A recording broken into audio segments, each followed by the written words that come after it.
विकलांग कल्याणकारी संस्था की तरफ से मुंबई ठाकुर स्टेडियम ठाकुर विलेज में गूंगे बहरे खिलाड़ियों का राष्ट्रीय ओपन क्रिकेट स्पर्धा का आयोजन किया गया।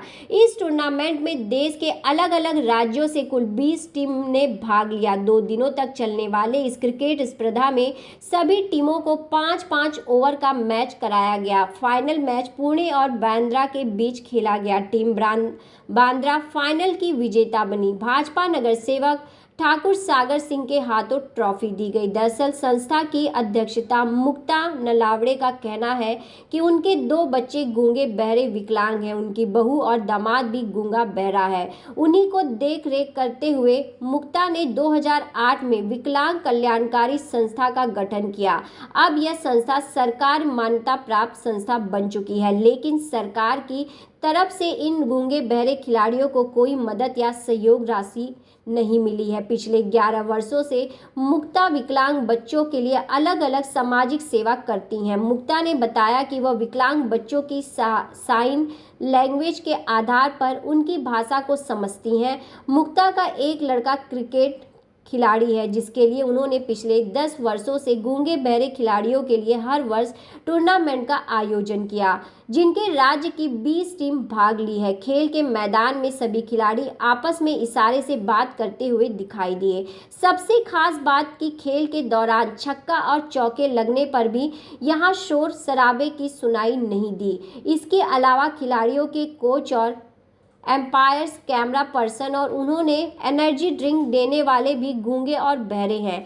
5 ओवर के फाइनल मैच पुणे और बांद्रा के बीच फाइनल मैच खेला गया, जिसमें फाइनल बांद्रा की टीम ने जीत हासिल की। सभी खिलाड़ियों के तीन दिन का नाश्ता और खाने की मुफ्त व्यवस्था ग्रोवेल्स 101 के चेयरमैन उमेश मौर्य की तरफ से किया गया। वहीं इस टूर्नामेंट के दौरान grovel mall manager Ajay Gupta मौजूद रहकर सभी खिलाड़ियों का आभार किया। संस्था के सचिव अनिल चौगुले ने बताया कि इस संस्था में देश के हजारों खिलाड़ी जुड़े हुए हैं। उनके जीवन की हर जरूरतों को वह एक साथ मिलकर करने की कोशिश करते हैं। उनके शादी से लेकर उनकी नौकरी तक की चिंता संस्था करती है।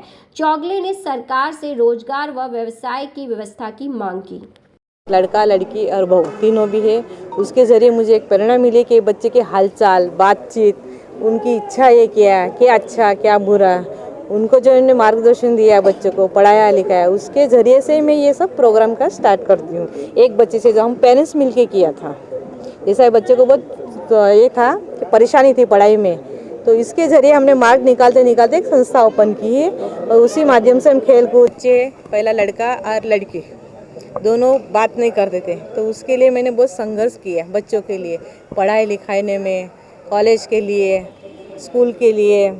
तो उसी माध्यम से मैंने सोचा 10वीं तक बच्चे पढ़े, तो मैंने सोचा कि बहुत कष्टदायक है और बच्चे लोग नहीं कर पाएंगे, इसलिए हम पेरेंट्स मिलके एक ट्रस्ट ओपन किया कि भाई ये ट्रस्ट के ज़रिए से हम काम करेंगे संस्था में और ये बच्चों का कुछ अच्छा उद्धार करेंगे। तो कौन सा साल है, कितने सालों से आपके संस्था के माध्यम से इस तरह से आयोजन 2008 में ना 2008 में हमने स्थापन किया संस्था। 2008 से हम लोग मैचेस वगैरह, और दूसरी बात हम लोग जो कान के मशीन होते हैं जो सुनने बोलने नहीं आते, वो बच्चों को बीटी मशीन हमने 3 से 4 बार कैंप लगाया फ्री कॉस्ट में। 1000, 2000, 500, 700 जितने भी बच्चे आते थे उनको हम फ्री में देते थे। खाना पीना, मशीन, ऑडियोग्राम सब फ्री में करवाते थे। बांद्रा अलियार जंग में काउंसलिंग मेंबर होने के नाते से, और मुझे इस मौका संजय निरुपम जी ने दिया था, दिल्ली भेजा, वहाँ पे कमेटी में भेज के मैं ये सब काम करती हूँ। तो उनका भी बहुत धन्यवाद है। भाजपा का किस तरह से सपोर्ट है आपको, क्योंकि यहाँ पे एक आखिरी सवाल, एक बड़ा चैलेंज होता है कि इन मुख्यमंत्री बच्चों से बात करना, उनको समझना, वो क्या चाहते हैं, कैसे आप समझ पाती हो, बताइए। मैं इसलिए समझती हूँ कि मैं एक माँ हूँ। बताया ना कि उनके घर पे ना दो बच्चे, उनके खुद के जब है ना 2 बच्चे हैं, अगर वो जन्म से ही ऐसे है तो उनको जब है ना मतलब पालना पोसना, तो उनको है ना वो बात है ना करना, उनसे है ना सब है ना करवाना, ये सब है ना उसमें है ना आते रहता था। मगर उनका जब है ना बड़ा होने के बाद जब इस स्कूल जाना, वहाँ से है ना जो भी है ना करवाना है, कोई दिक्कत आती थी, जल्दी है ना इनका पढ़ाई है ना होता था नहीं। फिर इसके बाद है ना 10वीं के बाद मेरे ख्याल से 8वीं तक है ना कैसे तो पढ़ते थे लोग, उसके बाद का जो स्कूल है ना वो बहुत जल्दी आसान था नहीं। फिर कॉलेज का बात है, उसके लिए भी बहुत सारे ना दिक्कतें आती थी। तो वो सब है ना देखकर ना मैडम ने ठान लिया कि हम लोग है ना कुछ करते। जब ये जो खिलाड़ी है वो कहीं काम करते हैं या पढ़ाई करते हैं, क्या करते हैं? ये लोग है ना पढ़ाई तो करते ही है, बोलिए। पढ़ाई भी करते हैं, कुछ लोग काम भी करते हैं, और ये बच्चे को नौकरियां नहीं होती है, नौकरी नहीं है। सबसे हमारा फोकस है इस संस्था का कि हमारे बच्चे को रोजगार मिले, जैसे कि बीएमसी में है, मंत्रालय में है, कई और भी प्राइवेट में भी हमें मिले। हम हमारे माध्यम से गवर्नमेंट तक जाना चाहिए कि हमारे बच्चे को ज़्यादा से ज़्यादा सुविधा मिला। और इस प्रोग्राम के लिए हमें सबसे ज़्यादा सपोर्ट ठाकुर साहब का होता है। हर साल हमें सपोर्ट करते हैं। उनका 15 तारीख को बर्थडे होता है, उस हिसाब से हमको बहुत अच्छी नहीं, क्रिकेट के लिए मैंने नहीं चुना। मेरा मेन उद्देश्य है उनको रोजगार। मैं संघर्ष वहाँ से ही स्टार्ट कर रही हूँ पहले से, क्योंकि मेरे जो बच्चे पढ़े लिखे ले उनको नौकरियाँ नहीं है। बहुत संघर्ष किया। 2008 से लेके 2005 में बच्चे 10वीं पास हो गए तो उनको कॉलेज नहीं था। मैं खुद क्रिकेट हम लोग हर साल है ना करते हैं नहीं है। क्रिकेट एक जरिया है कि सबको एक टाइम पे ना बुलाना, सबसे मिलना, फिर उनके मुश्किलें पूछना, फिर इनका जो शादी वगैरह का जो रहता है वो भी है ना करवा देते हैं। जो ये लोग है ना नॉर्मली आदमी से करना बहुत मुश्किल रहता है, तो इनमें ना करवाना पड़ता था। तो वो भी है ना मैडम ने ना बहुत बार है ना करवाया। जैसे कि दसरा में ना गरबा का उत्सव, तो वो टाइम पे भी एक ही हो जाना, ये लोगों को बुलाकर उनका समस्या पूछना, फिर ये सब है ना चलता था। ये संस्था द्वारा इन विकलांग बच्चों को बहुत सारी सुविधाएं प्रोवाइड करती हैं।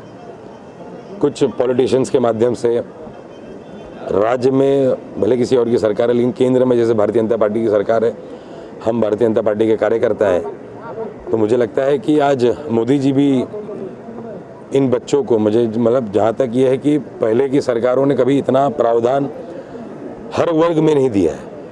और आप देख सकते हैं कि भारतीय जनता पार्टी जब से केंद्र में आई है, तो हर केंद्र में हर वर्ग के लोगों को उस तरह का सम्मान मिल रहा है। सरकार अपनी तरफ से कुछ कानून बनाती है, कुछ सुविधाएं लाती है, और जैसे जनता को अगर उस चीज़ की जानकारी नहीं हो तो ऐसे संस्था द्वारा, ऐसे एनजीओ द्वारा जो एक मीडिएटर का काम करते हैं कि सरकार द्वारा लाए हुए नियोजन को, सरकार द्वारा लाई हुई सुविधाओं को, सुख सुविधाओं को ऐसी संस्थाएं जब इन बच्चों को पहुंचाती है, तो मुझे लगता है कि ये सरकार के लिए बहुत बड़ी उपलब्धि है।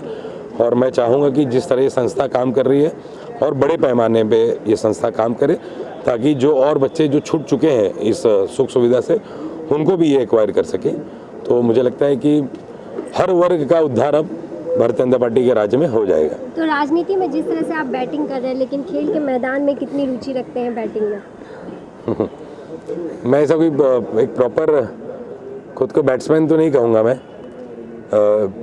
ये है कि कॉलेज के ज़माने में, स्कूल के ज़माने में और आज भी मैं खेलता हूँ, तो ऐसा तो नहीं है कि हर बॉल मैं 6 मारता हूँ और हर बॉल पे मैं विकेट लेता हूँ, लेकिन ये है कि बैटिंग भी कर पाता हूँ, बॉलिंग भी कर पाता हूँ, कुछ कैच भी पकड़ पाता हूँ मैं। देखिए, खेल बोलते हैं ना, पढ़ाई लिखाई तो ज़रूरी है ही, लेकिन पढ़ाई लिखाई के साथ साथ खेल भी बहुत ज़रूरी है। 2 साल की कोविड में आप देख सकते हैं कि घर पे रहने के कारण जितने जो नौजवान हैं सब बहुत थोड़े हेल्दी हो गए हैं। तो मुझे लगता है कि ग्राउंड एक्सरसाइज और एक मिट्टी, एक बोलते हैं ना देश की मिट्टी से जैसे हमारे जवान प्यार करते हैं, वैसे ही मुझे लगता है कि ऐसी खेल की मिट्टी से भी जब युवा जुड़ते हैं तो मुझे लगता है कि उनका सेहत मतलब एक स्वस्थ और स्वास्थ्य दोनों बरकरार रहता है, दोनों मेंटेन रहता है। तो मैं आप लोगों के माध्यम से नौजवानों को, बुजुर्गों को यही एक मेरी तरफ से एक बात रखूँगा कि जिस तरह देश के जवान अपनी मिट्टी नहीं छोड़ते, वैसे ही हम सभी लोगों को खेल के मैदान और खेल की मिट्टी भी नहीं छोड़नी चाहिए, जिससे कि शरीर जो हमारा एक भगवान के आशीर्वाद से हमको मिला है, वो एक शरीर के बोलते हैं ना बरकरार रखने के लिए, अच्छी सेहत के लिए। आप देख रहे हैं सक्षम न्यूज इंडिया, सबसे पहले सबसे तेज।